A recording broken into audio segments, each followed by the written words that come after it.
We have a very heartbreaking and a very sad video from the night of 23rd July 2024 in the area of Zimmerman, Nairobi County.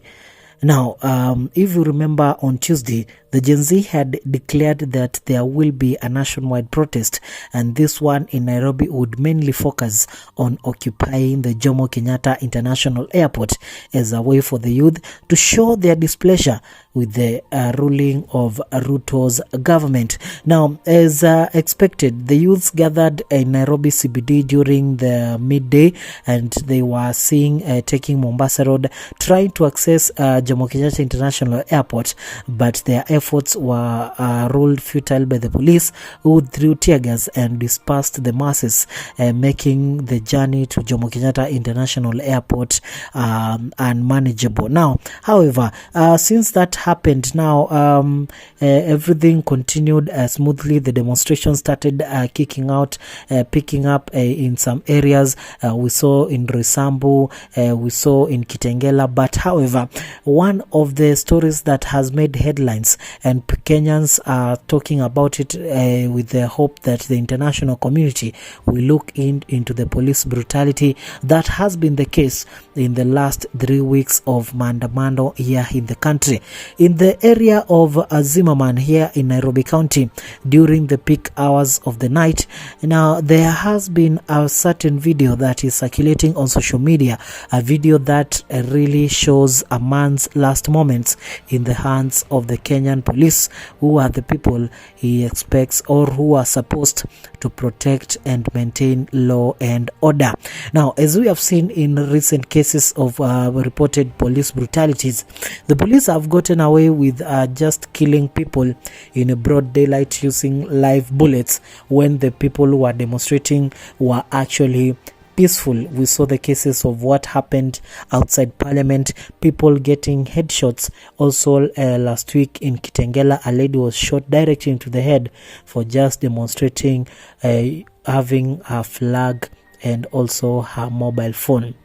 However, now, despite President William Ruto coming out in the roundtable interview he did with journalists a few weeks ago and denied the reports of a massacre in Githurai. You remember, following the protests that happened that week, it is alleged that the police took their brutality to the residents of Githurai and started firing live bullets to the people, and people claim that so many people were shot and killed in that area. But the president came out in an interview, said that there was not such case happening in Githurai. Now, however, despite whatever Ruto had said, now we are just now waiting to see how will he respond to this after this video that has gone viral. Now, in the video, you can see police patrolling the streets of Zimmerman late into the night when they are not mainstream media, because the mainstream media actually decided not to cover these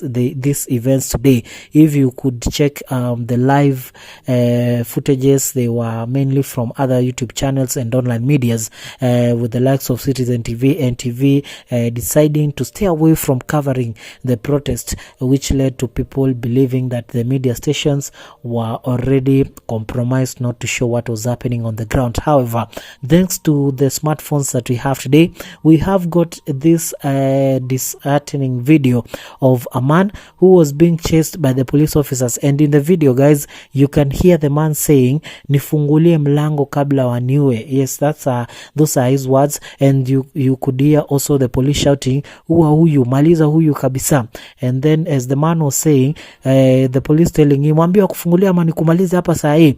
And the man tried to get inside the house, but unfortunately at the end of the video we see the gun going off, and the man just goes silent from there. As people believe that was his last moment. He was killed on the spot by the police. Yes, this was a very harmless man. He had no weapon. He was just trying to run away from the police after being caught in the protest. Maybe he was not actually in the protest. It could have been a case of being in the wrong place at the wrong time. But what breaks many people is the fact that he is pleading to someone from the house to open the door so that he can go inside. And the police are telling him, fungua mlango, waambiwa kufungulie or tutakumaliza. And then one of the police officers, if you could listen to the clip clearly, he says, wewe ua huyo, ua. And then we go to hear the gunshot. Now this is a video that has gone viral on X. People are very, very angered by these scenes that they have seen in Zimmerman on the night of Tuesday, 23rd of July. Now, I'm just going to read you some of the reactions from many people on X who are reacting to the scenario that happened, because now you remember this is not the first case that the police have been accused of carrying out their brutality in the area. Now, there's one guy who said Sobukwe Nonkwe. He said, this is my knee after the stupid plainclothes police mercilessly beat me up with rungus for recording the demos in Zimmerman. I can't bend my knee right now. They wanted to take my camera and I refused to let it go. Yes, he has shown a picture there which I cannot show you just because of the YouTube community guidelines. Lakini magoti yake imeumia kabisa. Now there are so many videos on X right now, people posting that what's going on in Zimmerman. The mainstream media will never show you this, sadly.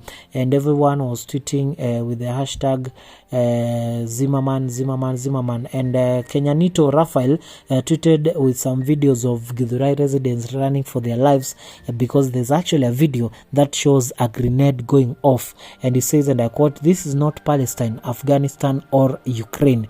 There's shootings going on in Zimmerman, Kawa West, Risambu and Githurai 44. People in Subaru are shooting and abducting people. You can hear the live bullets." Yes, another Edgar Bure posted on X and said, "Dear international community, I am writing to bring urgent attention to the grave human rights violations occurring in Kenya. The situation has become increasingly dire, with police forces engaging in extreme measures against innocent civilians. This is in Zimmerman at night." Now, yes, attached to that tweet was the video that I'm telling you guys of the police patrolling the seats and actually throwing a grenade that blasted near people. Yes, another person said, Shoba Gatimu says, "No institutions, no JKI vandalism, no parliament, no critical infrastructure, just peaceful protesters marching and singing in the streets. But they are in Zimmerman and Githurai hunting and killing Kenyans. This is the tyranny and dishonesty of Ruto's government. Never forget that." Yes, yeah, that's just some of the reactions, guys. If you can go on X and watch the videos yourself, you will maybe try and understand. You will maybe get the picture of what I'm talking about in Zimmerman, because I'm very sure as we go on with the day, people will come out and try to explain what some of the things they saw in Zimmerman. Maybe we'll try to understand how many people were shot, how many lost their lives, because at the moment cannot really get the numbers, but it is very clear that the police were using live bullets. And you understand that Zimmerman is a very place with a huge population, and if police go around shooting bullets, then you are very sure that so many people, innocent people, will be caught with stray bullets just in their houses. Yeah, so that's the latest story, guys. Maybe if you saw something in Zimmerman, you live around in Zimmerman, you could drop some of your reactions in the comment section and you could tell us more of what transpired yesterday night. Thank you so much, guys, for watching.